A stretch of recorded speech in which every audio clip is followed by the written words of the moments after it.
So we have to wait. We're going to be live on the Big Ten, so bear with us for a second here.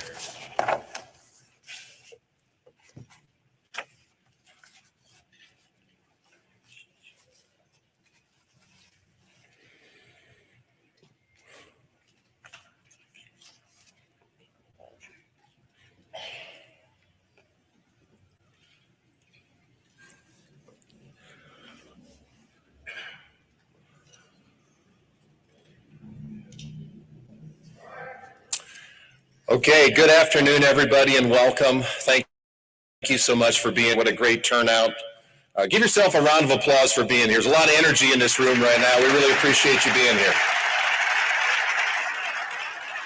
I know we've got some of our football team here, and a lot of our staff and other student athletes, so we'd like to welcome you to the Hawks Championship Center. And, of course, we'd like to welcome the Rhule family. Thank you for being here. So we're so appreciative of that. Today's a great day. Today's obviously a great day for our football program. It's great for our athletic department. I think it's great for our university, and it's really great for all of our alumni and the entire state of Nebraska. We have the privilege today of introducing the 31st coach in the history of Nebraska football, one of the best out there, in Mr. Matt Rhule.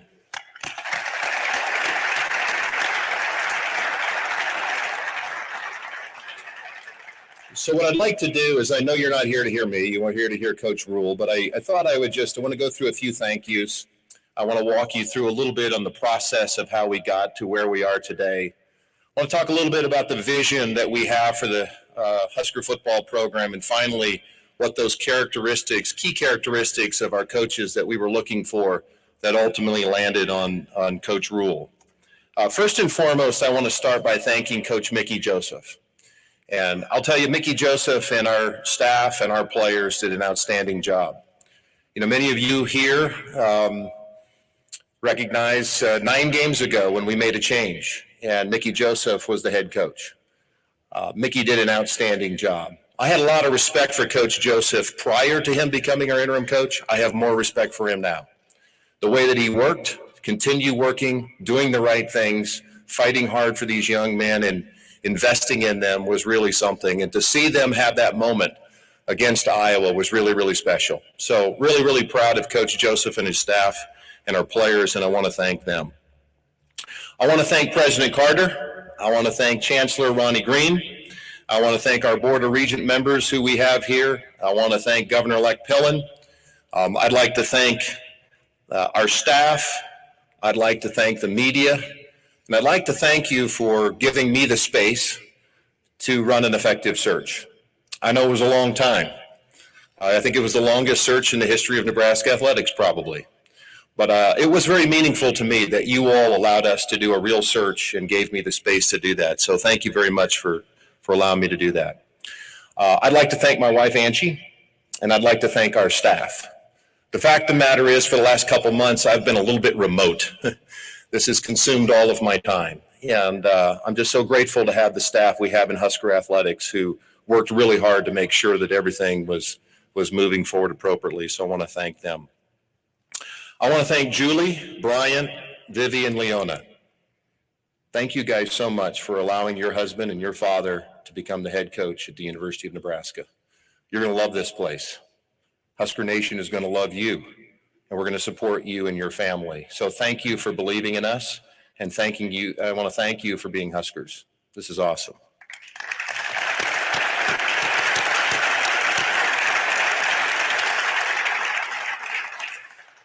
So I just want to tell you a little bit about the process. Interview is the wrong word, but we interacted with 13 coaches as a result of this process, and some multiple times. As I told you a long time ago, we were going to dive into a real detail-oriented process, and we wanted to talk to a lot of people. And I really want to thank all of those folks who took the time to talk to us. I learned a lot in that process. Obviously, we're not going to be releasing the names of all the people that we had an opportunity to talk to. But I also want you to know that candidate 1A for me and the University of Nebraska was always Matt Rhule from the beginning. And so we're really glad that we ended at that point. I also want you to know that we tried to use all of the tools at our disposal possible. And one of the cool things you have now is analytics. And so we really were able to dive into a lot of analytics and some of the detail behind that. We were able to use a firm that helped us look at successful Big Ten programs, looked at all of these candidates and trying to match up. Obviously, analytics aren't the primary driver, but it's a tool. And so we tried to use all of our tools for our benefit. I just want to tell you a little bit about our vision. It's real simple to me. The University of Nebraska always has been and always will be the premier development program in the country. That's our DNA. That's who we are. For those of you who drove up, you saw the Go Big project. You can see the investment of our donors into that.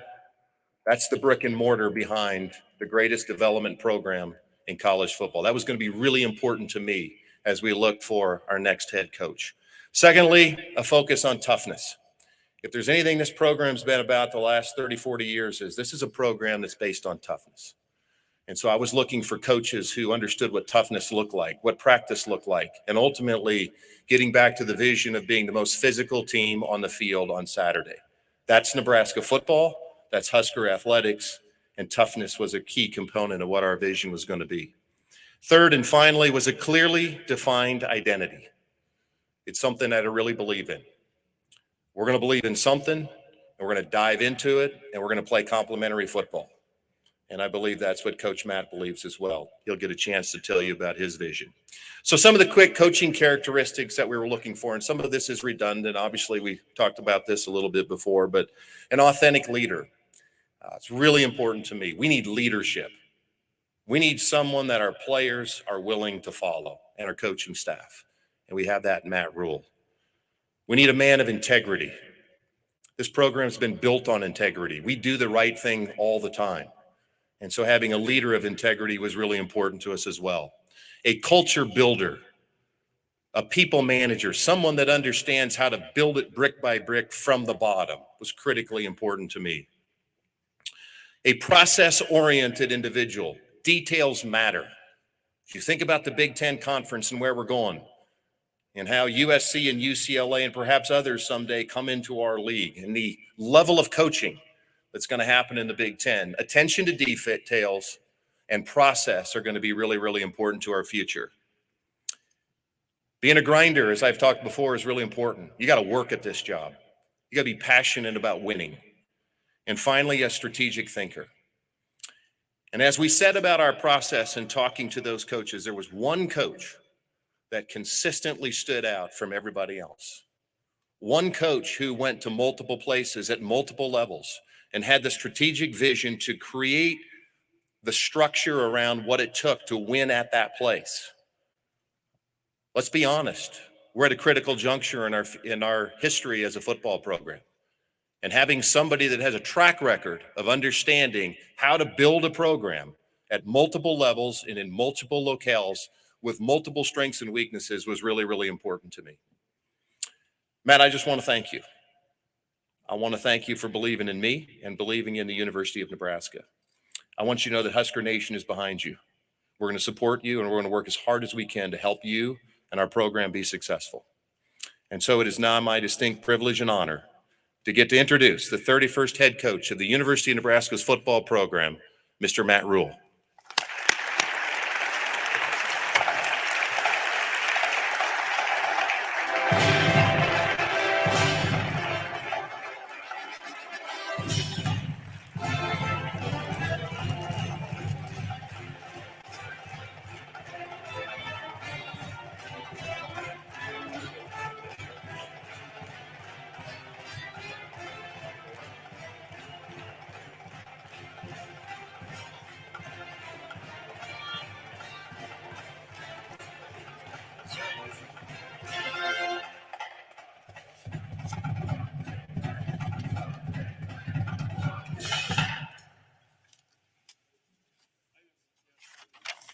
Thank you. It was 1983. I was 11 years old, diehard Penn State fan. The year before, Penn State had won the national championship. Now, some people in this room might disagree with that. But for me, they had won the national championship. And my father, my dad's a teacher and minister And we were living in New York City. Had a chance to go out and see the Kickoff Classic. I had a chance to talk to Coach Osborne. I relayed this story, and I was watching the Penn State Nittany Lions take on the Nebraska Cornhuskers, and on that day, Nebraska won 44-6. And I can still remember walking back to the subway with tears in my eyes, wondering why Nebraska had to do that to us. Fast forward to 1994 and walked on at Penn State and found a way to find some ways to get on the team and play. And we had an undefeated season in the Big Ten, beat Oregon 38-6. And Nebraska went out and played the University of Miami and beat them. And once again, there were tears in my eyes as we finished without a national championship, and Nebraska did. And then I think about last Saturday morning, and my wife, Trev talked about grinders. Just so everybody knows who my wife, Julie, is. My wife, Julie, woke up yesterday morning at 6 a.m., put 3 dogs, 3 kids in a Sprinter van, drove 12 hours back to Charlotte, got there at 11 o'clock, ironed the kids' clothes till 12:30, was up at 4, and she's here smiling. She's a grinder. She's the best. And the University of Nebraska, that once brought tears to my eyes when I was 11, once brought tears to my eyes when I was in college, it brought tears to my wife's eyes. Because she's been telling me throughout this whole process, since the very first day that I got a phone call about a job and a university and different people have been coming at us, she has said, this place, these people, this is the right fit for us. This is the right fit for our family. So on behalf of my family, the most important thing in the world to me, my wife, Julie, my son, Brian, my daughters, Vivian and Leona, thanks for paying attention to me, guys. I want to thank Husker Nation. I want to thank the University of Nebraska. I want to thank Chancellor Green for this opportunity. But I want you to understand that this wouldn't be possible if it weren't for President Ted Carter. This would not be possible if it was not for Trev Alberts. It would not be possible if it was not for Angie Alberts. Because throughout this process, we found what we've been looking for. We found leadership. We found alignment. Like how do you put numbers like this up on the wall? How do you have the great seasons? How do you have 5 national championships? You need leadership and you need alignment. And I've learned that lesson. I've learned that no matter how fertile the seed is, man, it's got to be in great soil for the plant to grow. I could have taken a year off. Some people might think that, my wife was tired of me after 6 weeks. And while that might be a little bit true, that's not why I'm here today. I'm here today because as I talked to Trev, the passion for football was reborn inside me. The passion for young people was reborn inside of me. When we came to Lincoln and we snuck into Lincoln and we drove around, we said, you know what? This is a place that's committed to greatness. This is a place that's committed. Look at this facility that's committed to player development. These are people that love their university, that love their state, and love their football team. So as people ask me why, I am here because this is the right fit. It's the right time. And if I have one message for you, we can absolutely do it. We can absolutely get the University of Nebraska and University of Nebraska football exactly where it's supposed to be. It will be hard. It may take time, but it will be done. So thank you, Trev. Thank you, President Carter, for setting a vision for us that made us decide to call this home. I want to echo what Trev said. I thought it was awesome watching the team on Friday play against Iowa, and I'm sitting there watching it and trying to figure out, hey, is this going to be the team that I coach next year? Coach Joseph and his staff just showing tremendous leadership. The players on that team, I've had a chance to meet the team, talk to some guys, just showing the leadership to keep that team together. And again, that's what I hope that I bring. Because if there's one thing I've learned in the last couple of years after my foray in college, in the National Football League, it's that anybody can lead when things are easy. That's convenient leadership. Who steps up when things are hard? Who stepped up for this team in the middle of the season when the coach is gone and guys can go either way? Like, who steps up when we haven't had the success as a program that we want? Who's going to step up and fill the void, stand in the gap? And I'm honored that I've been chosen for that. And I'm just one small piece of it. Leadership isn't just a position, it's a way of life. And I hope, and I'll start today, I can promise you this, I'm going to rip this suit off sometime tonight, and I'm going to go back to my office, and I'm going to start to recruit, and I'm going to start to do all the things. But I am honored to say that I have a chance to lead this football program. When people ask why, besides living here in Lincoln, besides the leadership that I found, besides the opportunity, just the resources and support. My son, he's with this YouTube generation. I have seen the tunnel walk maybe 5,000 times. I have seen post-game celebrations. I've seen the hype videos. I feel like, and I don't know Nebraska well enough yet, and I hope you'll bear with me because I want to embrace everything that has to do with the University of Nebraska and the University of Nebraska's football program. I feel like through him and through some friends of mine who have played here, that this is exactly the right place at the right time. And let me say it again, I believe we can do it. So thank you to my family. When you ask me what our vision is, and obviously we want to have Heisman Trophy winners. We want to win major awards. We want to win conference championships. We want to win national championships. But guys, I'm a day-by-day guy. I'm a process guy. I'm a what's next person. And I can just tell you this, that I want to build a team that's tough. I want to build a team that's hardworking. I told the team that today, like the price of glory is paid in here at 6 a.m. The price of glory is paid on the recruiting trail. Like we are going to work harder. I can't say than anybody else, but harder than we've ever asked ourselves to work, because this is going to be hard.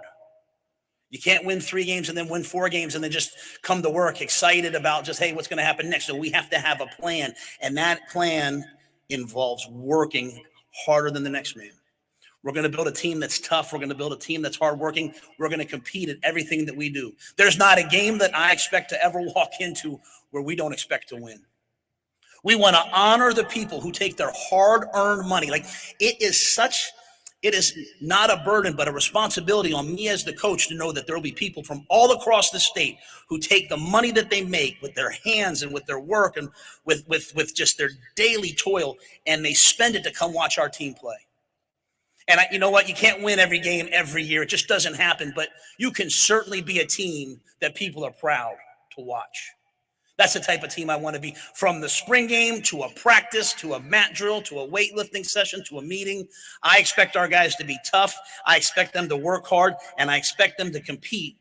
And I expect that because I and my staff will do the same thing every day. That's sort of our vision for how we are. We're not going to be a new spread teams, and we're not going to be like that. We're going to be a little bit more of an old school type of a team. Okay, we're going to be a physical team. We'll be balanced, and you guys, I know you guys ask lots of questions. We'll always try to do what the players do well, but at the end of the day, I don't believe you can win if you can't win the line of scrimmage. We want to have fast players, explosive players. We want to have speed. We want to have great quarterback play. But at the end of the day, through the weight room and recruiting, we want to have a physical team that can control the line of scrimmage and control the game. I believe that's the type of team that can win in the elements. That's the type of team that can win on the road. That's the type of team that can have a lead and keep a lead. That's the type of team that Nebraskans want to see. And then finally, how? Because it all sounds good. Press conferences are fun. But how are we going to do it besides just the work? I think it's important for all of us to understand that football has changed. College football has changed even in the last 2 years since I left. NIL, portal, transfer, all these different things. And I think for all of us, we can look at what we've done. We can celebrate the past. We can learn from the past, but we have to have an eye to the future. The game is changing around us, and we have to change with it.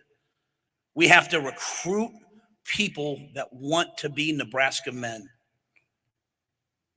We have to recruit people who want to wear the N. We have to recruit people who want to pay the price for this team. Yeah. Well, I know that there's some salary stuff now. We can, this guy can get this guy can get that, and we'll be involved in all of that because we want to bring the best players here. But at the end of the day, I want players who want to come here, who want to not just graduate, they want to be educated. They want to take advantage of this opportunity to change their lives in the classroom, to change their lives through education. I want to bring players here, and I want to have a program that impacts the community. That when you see a Nebraska football player, you know that wherever you are is better for them having been there.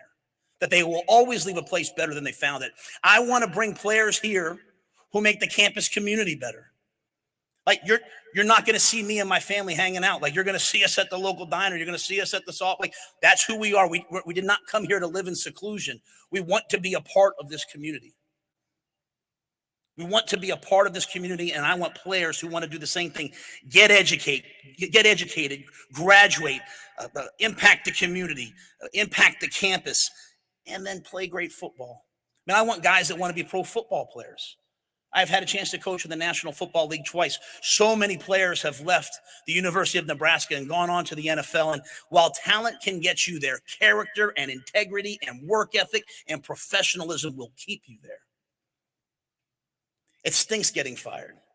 But if there's one great thing that came out of the day that I got the phone call that I was no longer the head coach of the Carolina Panthers, it was all of the players who played for me that are playing in the National Football League or who are going to medical school or going to business school, who all said, you know what, Coach, my life is better for having been a part of the program. It's not about me. It's about all the people that touched them. And so as we come here to the University of Nebraska, it is my intent to leave the university a better place for us having been here. It is my intent to make Nebraskans proud, but most importantly, for every player, walk-on or scholarship, young or old, for every player that comes to play for us, that comes to practice in these facilities and sit in these meeting rooms, I want them to look back someday and say, you know what? My professional life, my personal life, my football life, it was all better for having been a Nebraska Cornhusker. I've gotten calls and texts from guys I know who play here, guys that I don't know who play here, and the pride and passion that they all feel for having been here and worn the jersey and been a Cornhusker, I want all the future generations to feel the same. So I will do my utmost best. I will do my utmost best to respect their tradition, respect that honor, and I hope that you guys will trust me to take us to another place, take us into the future, because it can happen. And as Trev said, the time is now. The time is now. And it's not really just about me. It's really about all of us, because we have to be all in. If you want to see something fail, have a bunch of people stand around and wait to see it fail. If you want to see something succeed, everybody, even when you disagree, just move ahead and push ahead. It's going to take everybody who bleeds red to get the Nebraska Cornhuskers to where they're supposed to be. But we will do it. But we'll have to do it together. It's my honor. It's my family's honor. I want to make sure I thank them again. I want to thank my mother and father who couldn't be here, but who are so critical in my life. I want to thank all the players at the Carolina Panthers. I want to thank all the players that played for me at the Baylor Bears. I want to thank all the players who played for me at the Temple Owls. I would not be here in this moment, in this iconic program, if it wasn't for them. And I also want to thank, well, the pictures in the back, whoever picked that picture of me with the Nebraska red, that's got to be at least 10 or 12 years ago. And I don't look that good anymore. So I want to thank that person. I'll just finish with this. As we went through this process, and there were bumps and hurdles, and Trev had to overcome some things, contractually, and there were a lot of forces at work. Anytime things got difficult, my wife would look at me and she'd say, Admiral. She'd look at me and she'd say, Trev, trust the people. I trust them. I'm just so grateful that they trust me. Thank you so much. Okay.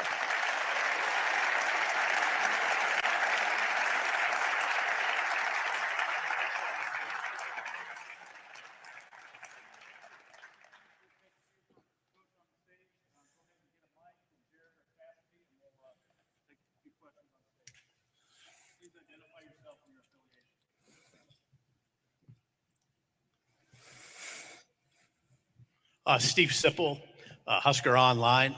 Welcome to Lincoln, Coach. Thank you. You talked about the line of scrimmage, and I'm wondering a couple of things. Did the line of scrimmage come up in the interview process, and why are you confident that you can fix that part, enhance that part? Yeah, I think when I talked to Trev, we talked a lot about just, hey, what's your philosophy, right? So if you found a player that played for me at any of the three places, they'll probably say 5 or 6 things. Don't beat ourselves, win the line of scrimmage, which means run the ball and stop the run, protect and affect the passer. So there's core tenets that I believe in. How you get there. At Temple, we were a fullback in the I formation, and occasionally spread out. When I was at Baylor, I had 4 NFL wide receivers. We were spread out, but at the end of the day, the offensive linemen and the defensive linemen in high school football, college football, and in the NFL, they determine it. So in terms of getting there, I'm walking in a little bit blind in terms of, I've seen the games on TV. I've had a chance to watch. This process has gone on so long, so I've had a chance. But, I'll have to get into spring. I'll have to see where we are to know that. But for me, it's just a vision. A vision doesn't mean that's the picture that's here. The picture that's here, I have to get into that. But the vision is to build up front. And that's not just recruiting. That's also the weight room. That's also the way that we want to train. And I'm confident because, we've done that at Temple, I think right now there's 24 guys playing in the National Football League from Temple and Baylor combined. And none of those guys were 4- and 5-star recruits. But we were able to develop them. So that'll be our plan here as well. Hey, Matt, Brian Christopherson from Husker 24/7. Welcome. Thank you. Have you had a chance to talk with Mickey Joseph? There's a lot of interest in him around here after the job he did. And what goes into the considerations of possibly retaining people who were on the staff? Yeah, I reached out to Mickey right when I got the job. I'm looking forward to talking to him at some point here and talking to the rest of the staff. I've been on both sides of it. I've been an assistant coach on a staff that's been let go, and I've always appreciated the coach coming in and talking to me. So I'll try to be thorough with that process over the next couple of days. My family will go back tomorrow, and the most important things to me right now are the current players. I need to sit down with them and talk to them, right? Like they know the issues in the program more than anyone else, good and bad. And I say issues, I mean like good things. Hey, this is great. Hey, so I need to talk to the players, and I need to talk to the staff and coaches. To me, it all comes down to fit. People have to want to be here. Number one, they have to want to be in the role that they're in, and we have to all move forward. Again, when I've not had success, it's when some people are pulling in one direction. There will be a very clear vision, a very clear process for how we do things within the walls of the football program, and within the X's and O's. And so, any staff member that's bought into that, I'd love to talk to. And I agree. I think Mickey did a fantastic job. And I've known Coach Joseph for a while before that, not personally, but professionally. Excellent recruiter. Players love him. So I'm anxious to have a chance to visit with him and the rest of the staff. Hey, Coach, Sean Callahan with Husker Online. I'm just curious, how important is this first week? Obviously, to get the roster stuff figured out, but to learn the NIL, the transfer portal days, December 5th. You go on the road on Friday to start seeing recruits. These first 4 days in Lincoln, how big are they, just to kind of figure out where this is all going for you? Yeah, I literally I got home that first day after no longer being the coach in Carolina and had a school call me. And so I've been working on this for a while. Again, there was a lot of thought in our family that we would take the year and take the year off and just spend some time together. And I think that's really important. I think it's important for recruits to hear. I've told every recruit I've talked to, like, man, I'm not making more money to work today than I would have been if I was playing golf back in Charlotte. Like I could be on the golf course making the same money today. So this wasn't a financial decision. This was, oh my goodness, I think I can fit there. And I think the people are right. So I say that to say that I had all that time to really dive into this, study some things NIL-wise, study some things, obviously the transfer portal. And so I think this week's important. I mean, we've gotten going right away. We have a certain profile that we like to recruit to. We like big, fast guys, even if they're a little bit developmental. So we want to get as much speed as we can get anytime we can get it. So we've already gotten started with that. We just need to sit down with the guys that are here and see who else they were recruiting besides the guys that are committed. So this week's important. I don't know if I'll sleep very much, but you know what? Next week will be important and the week after. And here's what I know. The future of Nebraska football is not hanging on one decision. It's hanging on the accumulation of day after day after day, great recruiting, great development, great coaching, great teaching. So we'll just try to make sure we do that, just say what's next every day. Hey, Matt, Eric Olson with the Associated Press. Had you not come to Nebraska, did you have any other opportunities to coach elsewhere? And do you have some of your staff set already? Are you going to bring some guys with you?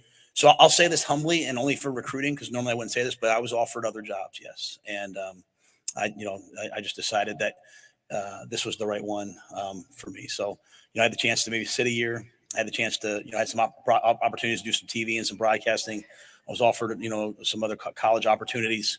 But I only say that to say how special this is, that, we didn't say, hey, we better go take this job. We felt like this was a really special place with really special people, great alignment, great resources, and then a fan base unlike any other. I can't wait to bring recruits to games and let them see what a game at Memorial Stadium looks like. Sam McEwen from the Omaha World Herald. Welcome to Nebraska, Coach. You're coaching in a league, a specific league, the Big Ten. It has a context. What do you know about that league, having grown up watching it? What kinds of players and coaches do you need to bring here to win in this league? Yeah, it's a great question. Obviously, having been at Penn State, the Big Ten was a different way, maybe a little bit at that point, a different type of a league. But, again, it goes back to the things I talked about. The margin for error in the Big Ten in most games is pretty slight. You can't beat yourself. You have to be a team that executes. Typically, if you look at the Big Ten, whoever has the best quarterback play is typically going to win. So you need to have not just a quarterback, but a system around the signal caller that lets them be successful. And you have to be able to win in the elements. You have to be able to win when it's, hot early in the year, cold late in the year. You have to be able to win on the East Coast. Pretty soon you're going to have to win on the West Coast. And so I think having defense, I think having a run game, those things are important, because if you can't play defense in this league, there's 3-4 games a year you're going to get run off the field. In terms of coaches, I want young, energetic, dynamic coaches. Whereas there's some leagues where, you have to go hire some names, and there's some guys that, hey, he's a recruiter and he's been in that area a long time. I think my ties recruiting and our ties recruiting in Texas are something that we're going to lean on. I think you look at the history of Nebraska and its ties to New Jersey. So obviously those are places that we're pretty well known. And then Florida. Those are the distinct areas. And then to me, just studying this job and taking a lot of time to study this job, the in-state talent I'm excited about. And then you draw that 500-mile radius, making sure that we have the best, these might be little things, but I want to have the best summer camps. I want to have 2,000-3,000 kids a year come into our camp, not just prospect camps. I want kids when they're 8, 9, 10. I mean, everyone should have a chance to be a Husker for a day. And, that's how you find the players that go off and go to an FCS school. Like, I don't understand why I'm in the draft last year looking at first-round guys at FCS schools. Like, I want them here. I want to find those guys. And so, finding coaches that are I don't need celebrity coaches who are going to go see one school a day. I need coaches that are going to go and do it the old school way, go see 6, 7, 8, 9 schools a day, speak at a clinic, call recruits. So we're going to have a hardworking staff. In terms of, do I have some guys lined up? There's some guys I'd like to bring with me. I want to be respectful of the staff and talk to them as well. But, we need to be able to hit the ground running here soon. Hey, Matt. Joe Nugent, WOWT TV. How are you doing? Good to see you. Yeah, good to see you too. Curious about the 2 rebuilds that you led at Temple and Baylor. Why do you think you were successful there? Why do you think you'll be successful here doing the same thing? And what do you think is a fair timeline for being successful? Yeah, I think the other 2 places that was really simple. We found the right people, found the right staff. Then we found players that we could develop, players that loved football, that wanted to get developed. We took, Hassan Reddick, who was a walk-on, who had no scholarship offers, and I think he's one of the top sack guys in the NFL right now. So we practiced really competitively. We trained at a high level. We pushed the guys. We loved them. Nowadays, a lot of coaches I saw on the other side, a lot of coaches are afraid to coach their guys hard because they're afraid they'll transfer. Well, I really feel like if a player knows that you care about them, if they really believe what I said earlier, that, I want your life to be better for having been here, not just because you're a good player, then you can coach guys hard. So I think the old school things of developing guys and pushing guys and wanting them to be better is what got us there at those places. And then we had great support. I won at Temple because, I had a great athletic director in Pat Kraft, Kevin Clark. I had a great president in Dr. Neil Theobald. And so when people were sort of saying, like, what's happening, they would calm the waters, and eventually we broke through. And then when I was at Baylor, I went to Baylor in an unprecedented time. I didn't know what I was walking into when I went into Baylor, but we were successful there because of Dr. Linda Livingstone, because of Mac Rhodes, because of Jeremiah Dickey. And, Mac Rhodes, our AD there, when things were kind of like, hey, well, why are we going 1-11? Calm the waters. And the players got better.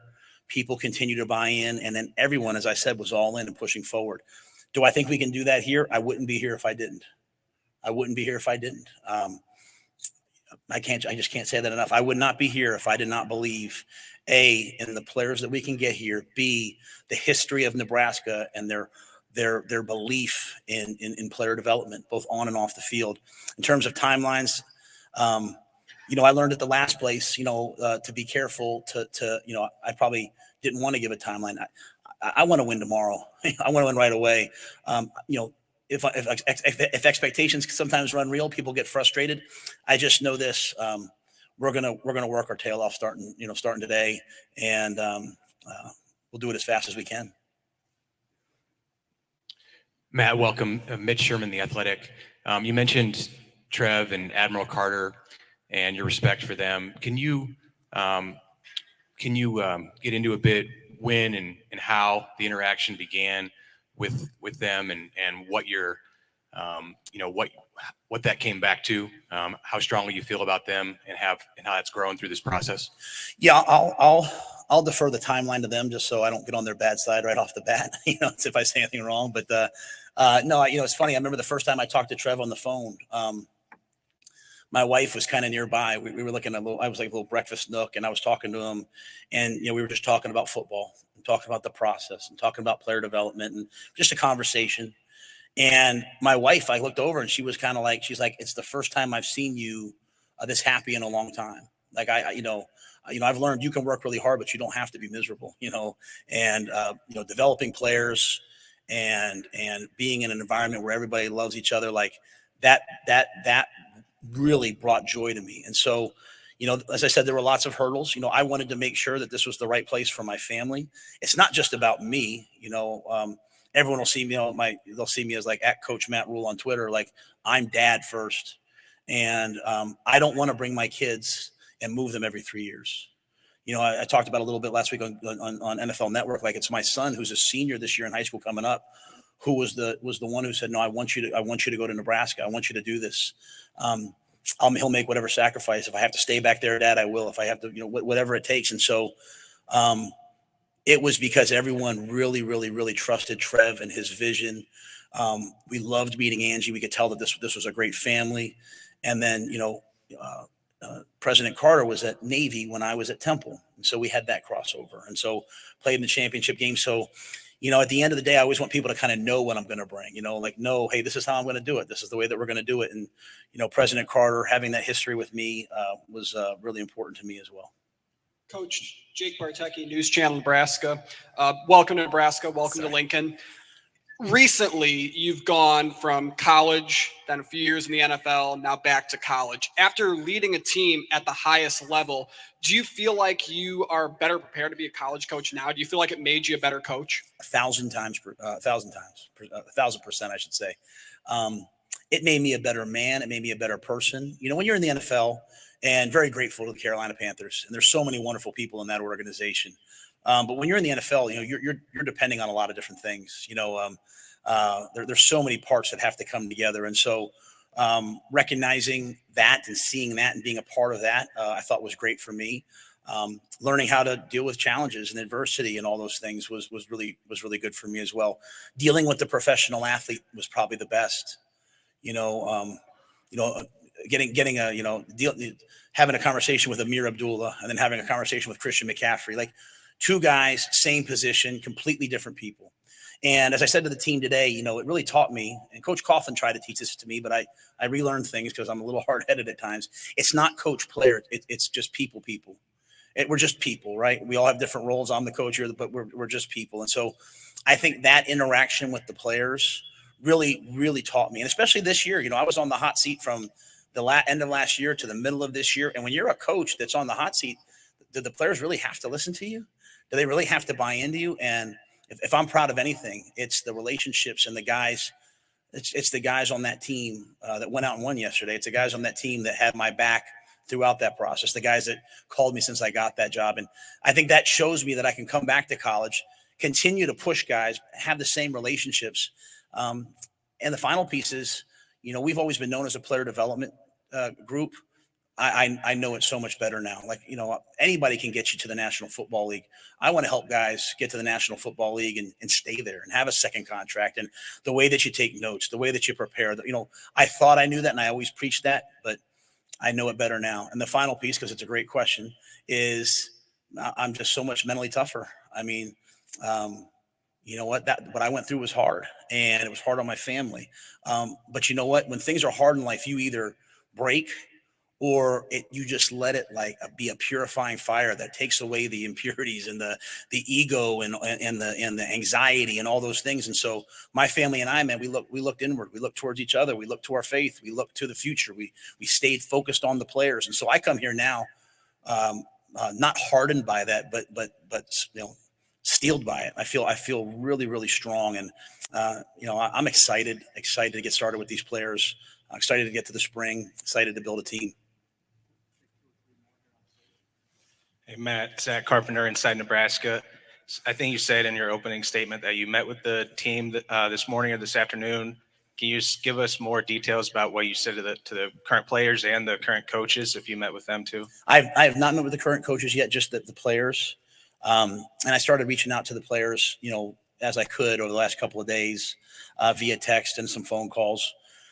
And the message I had for them was, because I understand the position that they're in. Not one player in that locker room signed up to play for me. Not one player was recruited by me. Not one player chose to come for me. But I wanted them to know that, hey, I chose to come coach you. Like, I'm here to be your coach. I'd like to be your coach. I'm not one of those guys that comes in and runs everybody off. I've never done that. I come in, I try to set a high standard, a high expectation. I hope that the veteran players on the team take my expectations and raise it. And so I said that to them. I wanted to make sure that they knew that when they got back in the spring that we were going to work at a really high level. And hard work is not punishment. Practicing and playing football is not punishment. Being physical at practice is not punishment. I wanted them to understand that the way that we can get to where we want to be is on the practice field. It's through competing. That I wanted them to all be a part of it. I think it's an honor. I think it's a privilege to be a Nebraska Cornhusker football coach and football player, and I wanted them to appreciate that. And then finally, I told them I'd be here all week, and I look forward to talking to each guy. I want to hear their perspective. I want to hear from them. I think that's really important for me to learn more about this program right now. Hey, Coach. Steve Mark with Inside Nebraska. You've coached on both sides of the ball. Is there one specific side, offense, defense, that you're really passionate about? Not really. It's a great question. We've always historically, at Temple, after a couple of years, we were in the top 10 in defense. At Baylor, our last year, I think we were in the top 5. I think we were in the top 5 in takeaways on defense. After 1 year in the NFL, Carolina, we were number 2 in the NFL in defense. So we've always built a culture of defense. I've tried to always offset that, on the other side by, trying to run the football and be physical on offense, things that we got done at Temple and Baylor at a pretty high level. But I think everything's important. I really do. When Trev says complementary football, I just think what you're saying is that every single play counts. And in today's world where we all get pulled in so many directions, trying to teach the team that, everybody just needs to go out and win the rep. If everybody wins the rep, forgets the play, what's next, win the next rep. So, I'm passionate about the game. I love offense. I love defense. I love special teams. And I think that's why, I try to hire staffs that are great teachers, have lots of energy, care about their players. And then I have enough knowledge maybe on both sides to see if there's a problem and step in if ever needed. Michelson, KLK News here in Lincoln. You mentioned talking with Tom Osborne over the weekend and a bucket list item for you. Can you expand on that conversation and any advice he shared with you? No, coach was great. He just, he just welcomed me. And, I just told him, I said, hey, I wouldn't take this job if I didn't have your blessing. And he kind of laughed and said, you don't need my blessing, but, I trust Trev and I know that you'll do a great job. And I'm thankful that Coach Grant Taft, who's a special person in my life, and Coach Osborne have a relationship. So I think that they were able to maybe visit a little bit. But it was great to have a chance to talk to Coach Osborne. He's someone, as I said, that I've looked up to as a coach. You see a lot of things on sports today. You see a lot of things on ESPN today. I grew up in the era of the gentleman coach. The coaches that would battle for 60 minutes and then shake hands and go clinic together in the summer. And that was Coach Osborne. That was Coach Paterno. That was those men. And so he said he'd be here for me if I ever needed it. And I'll certainly take him up on that. Amy Just, Lincoln Neutral Star. As you stand here today, what does success mean to you? Like, what does a successful team look like? And how do you get Nebraska back to that? Yeah, I think the first step, if they're really talking steps, and I'm not saying they're not there right now. So I don't want to ever say that. I think the first thing is that we are those 3 things that I talked about, like that we are really a tough team, no matter what the situation, no matter what the circumstances, we do what we say we're going to do and get it done. That this offseason that we work really, really hard and that we compete. You can sometimes in football get so caught up in the results that you forget the process. And so I think if you're those three teams, then if you lose by 2 or you lose by 20, it's the same thing. You lost. And sometimes we fool ourselves into like, oh, it was a close loss here, it was a close loss there. This game, you go out each week with a mission, you either win or you lose. And so, I want to win as many games as possible, but I want to win the right way. And so the way for me is to make sure that the things that I talked about in this press conference, controlling the line of scrimmage, not beating ourselves, I'll talk about winning the turnover battle. If we do those things, then the results will take care of itself. I, like every other Cornhusker fan, want to go to a bowl game. I don't want to play just 12 games. I want to go to a 13th game. And then that, to me, that should be the bare minimum. And then I want to compete for the Big Ten championship. I want to compete for national championships. I just don't think we have the right to talk about that right now here today. Right now today, this team and we're going to talk about, hey, let's be great this week. Let's be great in finals. Let's be great in recruiting. If you go 3-9 and 4-8, then to me, we just have to worry about the spring. Let's be great this spring. And so that sounds like boring coach speak, but it's really how I live my life. It's how, when I got fired a month ago, I said, okay, I've been telling players forever, what's next? Worry about tomorrow. Then just do the same thing, Matt. What's next? Worry about tomorrow. Like, get fired one day, take your kids to school the next. That's what it is. That's how most people live their lives, and that's how I want the team to live its life. What does success look like? I think if we're that kind of team, as the players continue to develop, we keep bringing in great talent, these guys buy in, the wins will come. Hey, Matt, Andy Kenny, KETV in Omaha. Welcome to Nebraska. I want to ask you, you mentioned NIL and the transfer portal. How do you go about building your roster and mixing the portal kids and laying the foundation with kids that you recruit and develop? And can you do both? Yeah, I think the good teams are doing both. I think as your recruiting improves, you see the really, really strong teams across the nation. They probably have less transfer kids. But I think right now, the first thing we'll do is continue to evaluate the roster. We will leave no stone unturned to find good players. They come in all shapes and sizes. We will take the walk-on program seriously. We'll take transfers seriously. We'll take NIL seriously.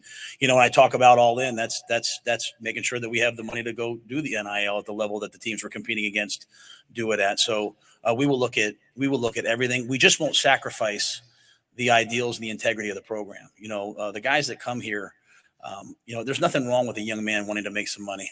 There's nothing wrong with a young man wanting to make some money off his ability. Every one of us, we want to be valued and we want to be compensated financially. There's nothing wrong with it. But they have to also want to be here for Nebraska, and they have to want to be here for their teammates, and they have to want to win.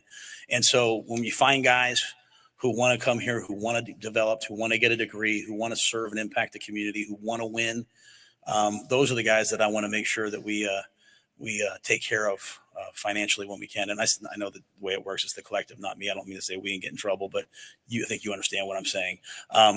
And you know what? I think it's a great incentive for young people to come in and play well. And the better you play, the more things that you do, the more opportunities that you have. And that's really kind of the American way. The more you do, the more you get. And so we'll embrace all of that. All right. Thank you all very much.